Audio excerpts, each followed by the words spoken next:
this video, we're going to be looking at latte art. Like most things to do with coffee, it's generally accepted that latte art started in Italy. Since then, it's become popular in North America, Scandinavia, Asia, and here in Australia. It's become so creative and competitive that regular World Championship contests are now held. Latte art is now an integral part of coffee culture, and to you and me at home, it's an indicator of a great cup of coffee.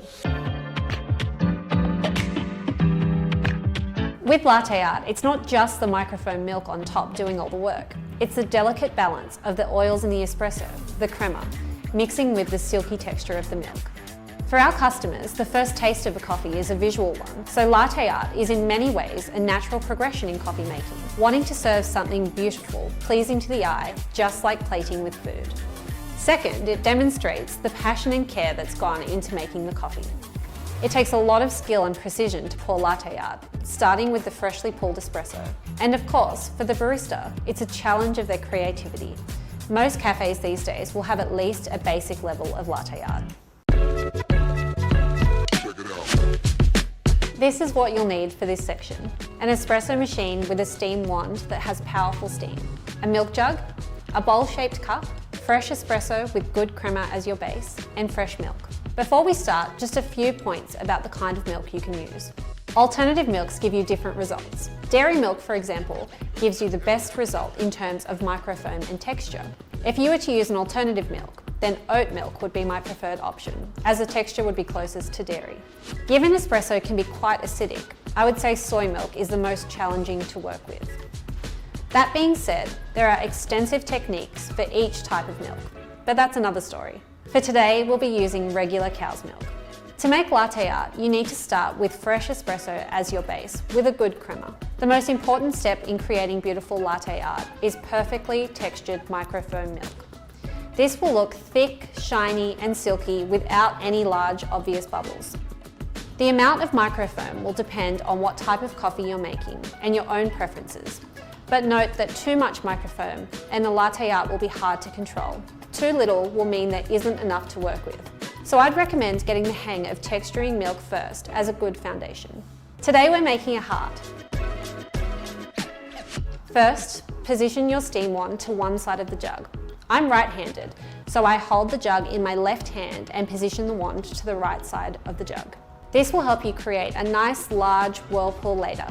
Then start incorporating air into the milk. This sounds like a gentle hissing sound.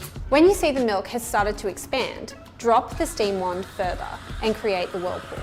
Check with your hand for the desired temperature and turn off your steam. See our microfoam tutorial for milk texturing tips. Keep everything swirling, both your espresso and milk. You want the foam and milk to stay incorporated for a silky pour. Tilt your cup and pour the milk from a higher height to break up the crema. Stop and pour lower in the center of the cup to start your heart.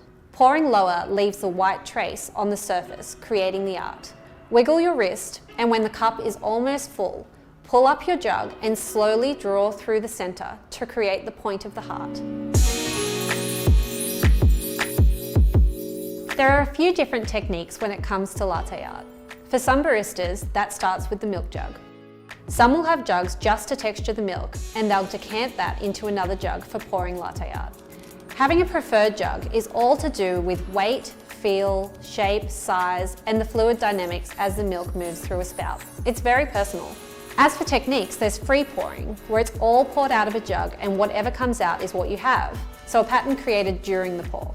Then there's the etching process, where you're dragging, say, the crema through the white part of the milk, or vice versa. You do this with a toothpick or the back of your spoon or whatever tool you prefer.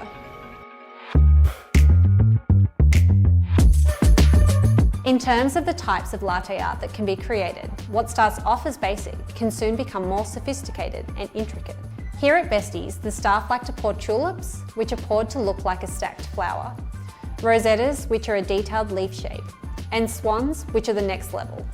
In latte art contests and championships, there are even more intricate and detailed designs, with no end of talented baristas creating amazing final flourishes to a cup of coffee. You can do latte art at home if you have a coffee machine with a steam wand that can build enough pressure to get you a good milky texture. My advice would be to start with the easiest shapes, like the heart, and practice, practice, practice. Then try it on with your friends. It will be great fun seeing their faces when you deliver them a third wave specialty coffee at home, complete with latte art on top. Have fun!